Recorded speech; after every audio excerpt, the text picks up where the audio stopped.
Ada sesuatu yang tidak biasa ketika kitab suci dibaca dengan perlahan dan tanpa membela siapapun. Ketidakbiasaan itu bukan terletak pada mujizat, bukan pada janji, bukan pula pada kemenangan. Ketidakbiasaan itu justru muncul dari kejujuran yang hampir terasa berbahaya. Tokoh-tokoh yang disebut nabi, raja, atau orang pilihan tidak digambarkan sebagai manusia yang selalu benar. Mereka tidak dilapisi kehormatan. Mereka tidak dilindungi dari rasa malu. Kelemahan mereka ditulis dengan terang, kegagalan mereka dibiarkan tinggal, dan kejatuhan mereka diwariskan kepada generasi berikutnya. Berikut beberapa hal yang perlu kita ketahui. 1. Kejujuran kitab suci bukan kejujuran netral, tetapi kejujuran rohani. Relasi dengan Tuhan tidak bisa dibangun di atas kepalsuan. Kitab suci tidak menuliskan kelemahan tokoh-tokohnya untuk sensasi, kritik, atau pembongkaran psikologis. Jika teks itu hendak membangun legenda, Daud tidak perlu dicatat sebagai pezina dan perancang kematian. Musa tidak perlu dicatat sebagai pembunuh. Yunus tidak perlu dicatat lari dan marah pada belas kasih Tuhan. Justru karena tujuan teks adalah pembentukan batin, bukan penciptaan pahlawan, maka kejujuran menjadi mutlak. Pondasi terdalam dari relasi manusia dengan Tuhan bukanlah kesempurnaan perilaku, melainkan kebenaran hati. Sebab Tuhan tidak berelasi dengan topeng, Ia berelasi dengan apa yang sungguh ada. Dalam kitab Kejadian, ketika Tuhan memanggil Adam setelah kejatuhan, pertanyaan yang terdengar bukanlah tuduhan, melainkan undangan. Di manakah engkau? Tuhan tentu mengetahui lokasi Adam, maka pertanyaan itu bukan tentang posisi fisik, melainkan tentang kehadiran batin. Adam tidak tersesat di taman, ia tersesat di dalam dirinya sendiri. Relasi mulai retak bukan ketika manusia melanggar perintah, tetapi ketika ia mulai bersembunyi dan menutupi kebenaran tentang dirinya. Selama Adam bersembunyi di balik semak-semak, ia juga bersembunyi di balik alasan. Ia menyalahkan perempuan, lalu menyalahkan Tuhan yang memberikannya. Di titik itu, relasi tidak lagi dibangun di atas kebenaran, melainkan di atas pembelaan diri. Para rabi mengatakan, pada saat itulah jarak muncul. Bukan karena Tuhan menjauh, tetapi karena manusia berhenti berdiri apa adanya. Tuhan masih hadir di hadapan dosa, tetapi Ia tidak berdiam di dalam kepalsuan. Selama manusia berani mengatakan, "Aku salah," relasi masih bernafas. Tetapi ketika manusia berkata, "Aku tidak tahu," padahal ia tahu, relasi menjadi hampa, bukan karena murka Tuhan, melainkan karena tidak ada ruang kebenaran untuk ditempati. Kebenaran adalah materai Tuhan. Kepalsuan bukan sekedar kesalahan moral, melainkan ketidaksesuaian antara batin dan ucapan. Di tempat itulah relasi retak, bukan karena Tuhan menuntut kesucian tanpa celah, tetapi karena relasi membutuhkan kehadiran nyata dan kejujuran. Relasi dengan Tuhan bukan panggung untuk tampil benar, melainkan ruang untuk berhenti berdusta kepada diri sendiri. Di hadapan manusia, topeng mungkin masih berfungsi, tetapi di hadapan Tuhan, topeng hanya menciptakan jarak, dan jarak itu bukan hukuman, melainkan konsekuensi alami dari ketidakjujuran. Relasi yang sejati selalu dimulai dari satu keberanian sederhana, berdiri di hadapan Tuhan tanpa kepalsuan dan berkata dengan segenap keheningan batin, "Inilah aku." 2. Tokoh kitab suci bukan contoh sempurna, tetapi ruang perjumpaan. Kitab suci hampir tidak pernah berkata, "Jadilah seperti tokoh ini." Yang dilakukan kitab suci adalah, lihatlah apa yang terjadi ketika manusia nyata bertemu Tuhan yang hidup. Ketika tokoh kitab suci dipersempit menjadi contoh sempurna, maka kitab suci kehilangan napasnya. Ia berubah menjadi museum kebajikan, bukan ruang perjumpaan antara Tuhan dan manusia yang sungguh hidup. Abraham disebut bapa iman, namun fakta tidak menutupi bahwa ia 2 kali menyebut istrinya sebagai saudara demi keselamatan dirinya sendiri. Jika Abraham dibaca sebagai contoh sempurna, skandal ini menjadi skandal. Tetapi jika Abraham dibaca sebagai ruang perjumpaan, maka kisah ini menjadi jendela. Tuhan tetap bekerja di dalam ketakutan manusia, bukan setelah ketakutan itu lenyap. Relasi tidak dibangun di atas keberanian yang ideal, tetapi di tengah kelemahan yang nyata. Daud menjadi contoh paling tajam. Ia disebut berkenan di hati Tuhan, namun kisahnya memuat perzinahan, manipulasi, dan pembunuhan tidak langsung. Mengapa kitab suci begitu jujur terhadap raja terbesar Israel? Jawabannya bukan untuk menjatuhkan Daud, melainkan untuk menunjukkan bahwa relasi dengan Tuhan tidak berhenti ketika manusia jatuh, tetapi ketika manusia berhenti merespons. Daud bukan teladan karena ia tidak jatuh, melainkan karena ia tidak menutup dirinya dari teguran. Dari sini, kita bisa menarik satu garis penting. Kitab suci tidak sedang berkata, "Jadilah seperti mereka," tetapi masuklah ke dalam ruang di mana mereka berjumpa dengan Tuhan. Tokoh-tokoh ini bukan standar yang harus ditiru secara mekanis, melainkan cermin tempat manusia melihat dirinya sendiri sedang berhadapan dengan yang ilahi. Jika tokoh kitab suci dijadikan contoh sempurna, pembaca akan selalu berada di luar kisah, merasa tertinggal dan tidak layak. Tetapi jika mereka dipahami sebagai ruang perjumpaan, pembaca diundang masuk, membawa ketakutan, kegagalan, ambisi dan pertanyaan yang sama. Disitulah kitab suci menjadi hidup, bukan karena manusia menjadi sempurna, tetapi karena Tuhan hadir di tengah ketidaksempurnaan. Keagungan kitab suci terletak pada keberaniannya menolak mitologi manusia. Tidak ada pahlawan tanpa luka, tidak ada orang benar tanpa pergulatan. Dengan cara ini, kitab suci menjaga satu hal yang sangat halus namun menentukan, kejujuran relasi. Di sana, doa belum selalu indah, iman belum selalu kuat, dan ketaatan belum selalu konsisten. Namun justru di ruang itulah Tuhan memilih untuk hadir.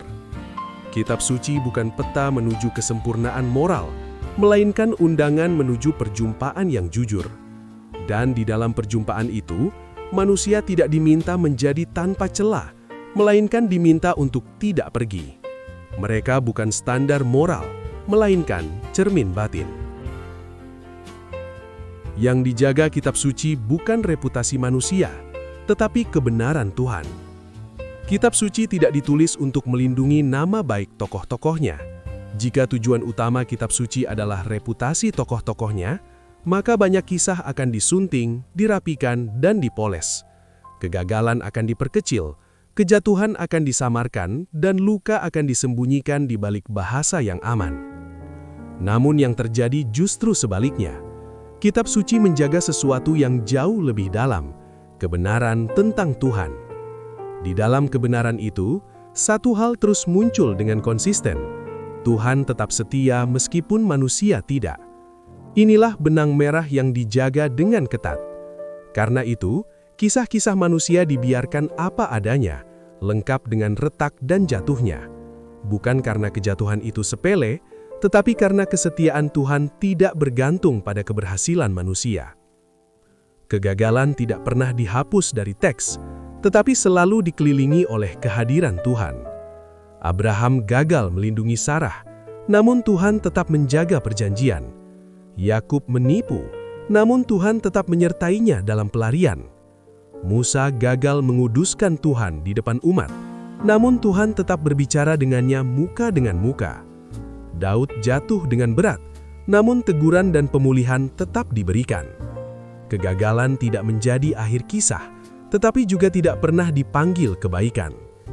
Di sini, terdapat keseimbangan yang sangat halus. Kitab suci tidak membenarkan dosa, tetapi juga tidak memutus relasi hanya karena dosa. Jika dosa dibenarkan, kebenaran Tuhan rusak. Jika manusia ditinggalkan tanpa harapan, kesetiaan Tuhan disangkal. Maka teks menjaga keduanya, kejujuran tentang manusia dan kesetiaan tentang Tuhan. Karena itu, relasi dengan Tuhan tidak pernah digambarkan berdiri di atas performa. Tidak ada tokoh yang cukup baik sehingga layak disertai, dan tidak ada tokoh yang terlalu rusak sehingga sepenuhnya ditinggalkan. Yang menentukan bukan seberapa tinggi manusia berdiri, tetapi apakah relasi masih terbuka untuk ditegur, dipanggil, dan dipulihkan. Jika kitab suci menyembunyikan kegagalan manusia, manusia akan belajar menyembunyikan dirinya dari Tuhan. Tetapi karena kitab suci jujur, manusia diajar untuk jujur. Kejujuran inilah yang menjaga relasi tetap hidup, bukan ketaatan yang dipamerkan, melainkan keterbukaan untuk dibentuk. Mari kita baca kitab 2 Samuel 11 ayat 2-4, terjemahan baru. Sekali peristiwa, pada waktu petang, Daud bangun dari tempat tidurnya, lalu berjalan-jalan di atas sotoh istana. Dari atas sotoh itu dilihatnya seorang perempuan yang sedang mandi. Perempuan itu sangat elok rupanya. Lalu Daud menyuruh orang bertanya tentang perempuan itu. Kata orang itu adalah Batsheba binti Eliam, istri Uria orang Het itu.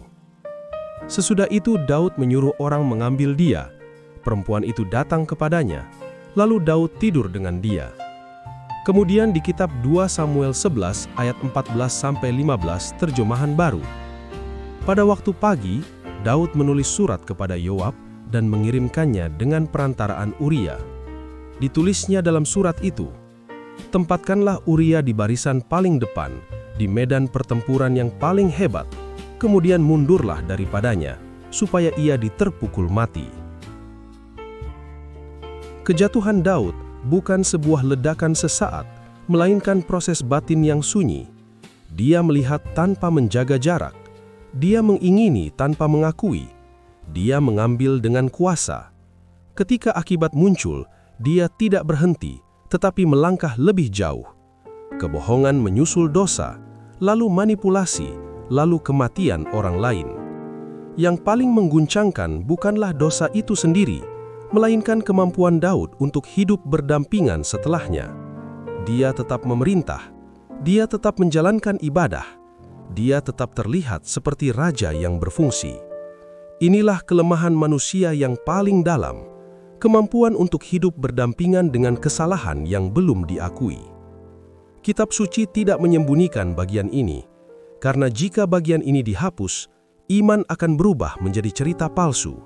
Manusia akan belajar bahwa yang penting adalah tampak benar, bukan menjadi jujur. Mari kita simak kitab 2 Samuel 12 ayat 7-9, terjemahan baru. Kemudian berkatalah Natan kepada Daud, "Engkaulah orang itu. Beginilah firman Tuhan, Allah Israel. Aku telah mengurapi engkau menjadi raja atas Israel, dan aku telah melepaskan engkau dari tangan Saul. Aku telah memberikan kepadamu istana tuanmu, dan istri-istri tuanmu ke dalam pangkuanmu, dan aku telah memberikan kepadamu kaum Israel dan Yehuda, dan jika itu masih kurang, aku akan menambahkannya kepadamu lagi. Mengapa engkau menghina firman Tuhan dengan melakukan apa yang jahat di matanya?" Kemudian di 2 Samuel 12 ayat 13 terjemahan baru. Lalu berkatalah Daud kepada Natan, "Aku sudah berdosa kepada Tuhan." Kebangkitan Daud tidak dimulai dengan tindakan besar, melainkan dengan berhentinya pembelaan diri.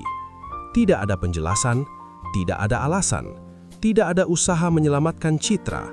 Hanya satu kalimat pendek, "Aku sudah berdosa kepada Tuhan." Inilah titik baliknya. Daud berhenti berdusta kepada dirinya sendiri. Ia tidak menawar kebenaran. Ia tidak mengaburkan kesalahan. Dalam tradisi Hiklat, inilah awal perubahan arah batin. Namun kebangkitan ini tidak menghapus konsekuensi. Anak itu mati. Kekerasan tinggal dalam rumah Daud. Hidupnya tidak kembali ringan. Penyertaan Tuhan tidak hadir dengan cara menghapus akibat, tetapi dengan cara yang lebih dalam. Tuhan tidak pergi. Relasi tidak diputus. Tuhan tinggal bersama Daud di dalam kenyataan yang berat itu. Mazmur 51 ayat 5-6, terjemahan baru. "Sesungguhnya dalam kesalahan aku diperanakan. Dalam dosa aku dikandung ibuku. Sesungguhnya engkau berkenan akan kebenaran dalam batin. Dan dengan diam-diam engkau memberitahukan hikmat kepadaku. Hikmat diberikan bukan kepada yang tampak benar, tetapi kepada yang berhenti berdusta kepada dirinya sendiri." Selama seseorang masih sibuk menjaga citra rohani, batinnya tertutup. Tidak ada ruang bagi terang untuk masuk, karena semua energi dipakai untuk mempertahankan penampilan. Kebohongan terhadap diri sendiri adalah penghalang terbesar bagi hikmat, karena ia membuat manusia berdamai dengan kegelapan tanpa pernah menamainya. Keberanian Daud terletak di sini. Ia tidak hanya mengaku di hadapan Tuhan, tetapi ia membiarkan pengakuan itu ditulis dan diwariskan. Ini adalah keberanian yang jarang. Keberanian untuk membiarkan kelemahan sendiri menjadi bagian dari kitab suci. Dalam dunia religius, teks biasanya melindungi figur. Di sini, figur dikorbankan demi kebenaran. Kejujuran seperti ini hanya mungkin lahir dari hati yang telah berhenti membela diri. Bukan karena manusia menjadi suci, tetapi karena ia menjadi jujur. Dan di titik itulah, hikmat menemukan tempat untuk tinggal. Tuhan tidak lagi dihadapi sebagai ancaman, tetapi sebagai sumber terang yang berani didekati. Kisah Daud bukan undangan untuk meremehkan dosa. Ia juga bukan pembenaran atas kejatuhan. Kisah ini adalah undangan untuk hidup tanpa kepalsuan, untuk berhenti menyamakan iman dengan performa, untuk menyadari bahwa yang dicari Tuhan bukan kesempurnaan luar, melainkan kebenaran batin. Manusia sering mengira bahwa iman bertumbuh melalui keberhasilan. Kitab suci menunjukkan pola lain. Iman bertumbuh melalui kegagalan yang diakui, bukan kegagalan yang disangkal, bukan yang ditutupi, tetapi yang dihadapi dengan jujur di hadapan Tuhan. Maka menjadi jelas mengapa kisah para tokoh kitab suci tidak disembunyikan dari kelemahan. Karena iman tidak dibangun di atas reputasi manusia, melainkan di atas kesetiaan Tuhan. Kelemahan tidak dirayakan, tetapi diterangi, agar manusia tahu bahwa Tuhan tidak menjauh dari kerapuhan. Dalam keheningan ini, makna itu tinggal. Tuhan tidak berjalan bersama manusia yang tampak benar. Tuhan berjalan bersama manusia yang berhenti berdusta dan berani kembali. Dan mungkin justru karena itu, kitab suci tetap hidup, karena ia jujur.